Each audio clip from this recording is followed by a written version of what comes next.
এত মজার একটা রেসিপি করার জন্য হনুমানটাকে একটা ধন্যবাদ না দিলেই না। হনুমানের জন্য আজ আমি এত মজার একটা রেসিপি করতে পেরেছি। কোথা থেকে একটা হনুমান এসে আমাদের আম গাছে উঠে বসেছিল, আর সেই আম গাছে একটা বল আলু গাছ ছিল। আমি কোনোদিনও দেখিনি ওখানে এতগুলো বল আলু হয়েছে। নিচে একটা আলু ছিল, হনুমানটা খেয়ে ফেলেছে। সেই দেখে আমি বললাম, হনুমানটা আমার আলুটা খেয়ে ফেলে আর কী খাবো। তো হনুমান চলে যাওয়ার পরে আমি গাছের দিকে খুঁজে দেখলাম 4-4টে বল আলু। ততক্ষণই দেরি না করে আপনাদের ভাইয়াকে দিয়ে বল আলুগুলো পাড়িয়ে নিলাম। আর এই আলুগুলো রান্না করব এই কলম্বো মাছ দিয়ে। ইলিশ মাছের পরেই কিন্তু কলম্বো মাছটা প্রায় ইলিশ মাছের স্বাদ। ইলিশের স্বাদ কি আর কলম্বো নিতে পারে, তবু ইলিশের কাছাকাছি প্রায়। তো আমি বেশি মশলা দেবো না, কাঁচামরিচ, পেঁয়াজ আর কয়েকটা জিরা দিয়ে তারপর 1 চামচ করে গুঁড়া মশলা দিয়ে দিলাম, ধনিয়া গুঁড়া, হলুদ গুঁড়া আর শুকনো মরিচের গুঁড়া। পানি দিয়ে একটা মশলা বানিয়ে নিলাম। আলুগুলো ডুমো ডুমো করে কেটে নিয়েছি, মানচিত্রের মতো দেখতে বল আলুগুলো, নাম হয়েছে বল আলু।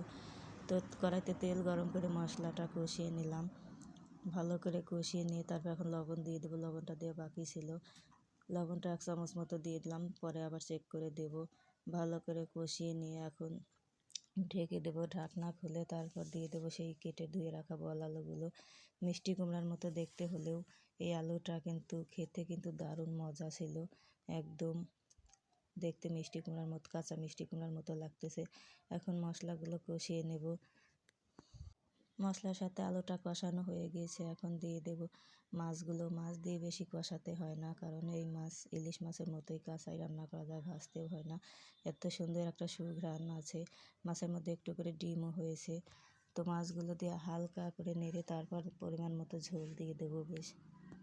বেশি নাড়াচাড়া করার দরকার নেই, নইলে মাছগুলো ভেঙে যাবে, যেহেতু নরম মাছ। তারপর এখন ঝোল দিয়ে রান্নাটা করে নেব।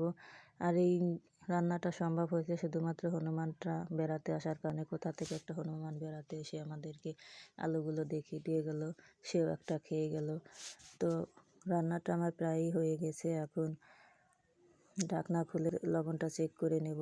এই যে দেখুন, একদম পাতলা করে ঝোল রান্না করলে খেতে কিন্তু দারুণ লাগে।